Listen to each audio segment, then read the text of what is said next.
বন্ধুরা ইউপি টি-20 লিগে সেখানে কিন্তু কামাল করে দিচ্ছে এখানে রিঙ্কু সিং বন্ধুরা। আর এখানে কিন্তু কলকাতা কিন্তু খুব বড় ভুল করতে চলেছে। তো আজকে ভিডিওতে তোমাদের বলবো রিঙ্কু সিংকে কি কলকাতা এখানে রিটার্ন করে দেবে, মানে ছেড়ে দেবে, সেটা দিক দিয়ে একটা কথা বলবো। আর এখানে আমরা বলবো আরও কোন কোন 3টে প্লেয়ার রিটার্ন করবে কলকাতা, সেটা সম্বন্ধে কিন্তু সমস্ত ডিটেলস পেয়ে যাবে।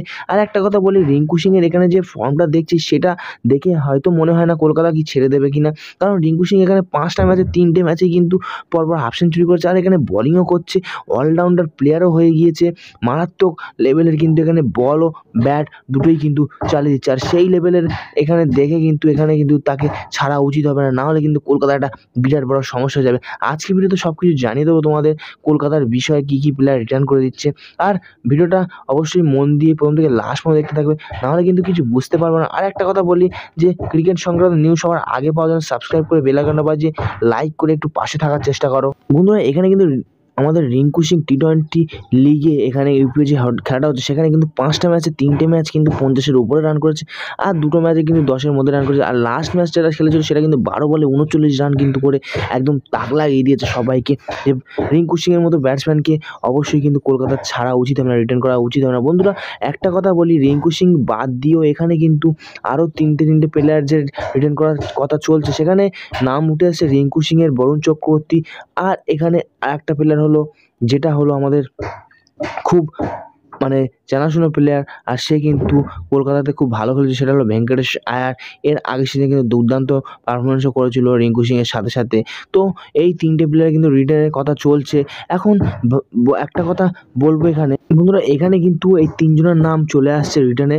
আর এখানে যে একটা কথা বলবো, এই 3টে প্লেয়ারের মধ্যে কারকে মানে রিটার্ন করলে তোমাদের ভালো হয় অবশ্যই কিন্তু কমেন্ট বক্সে জানাতে ভুলবে না। আর এখানে আরেকটা কথা, যে এখানে কিন্তু অ্যান্ড্রে রাসেল আর এখানে কিন্তু আমাদের সুনীল নারিন এদেরও কিন্তু রিটার্নের এসছে। তো লিস্টে নাম এসছে, এদের মধ্যে কাকে রিটার্ন করলে সেটাও ভালো হয় সেটা বলো, কারণ সুনীল নারিন কিন্তু, আর এখানে কিন্তু আরেকটা শেষ, আর এই 3জনের নাম আসছে। আর এখানে কিন্তু সুনীল নারিন ক্যারিবিয়ান লিগে কিন্তু দুর্দান্ত ফর্মে আছে, রিঙ্কুর সঙ্গে যেমন ফর্মে আছে সুনীল নারিনও কিন্তু দুর্দান্ত ফর্মে আছে। সে কিন্তু প্রথম ম্যাচেই কিন্তু 50 মেরে দিয়েছে।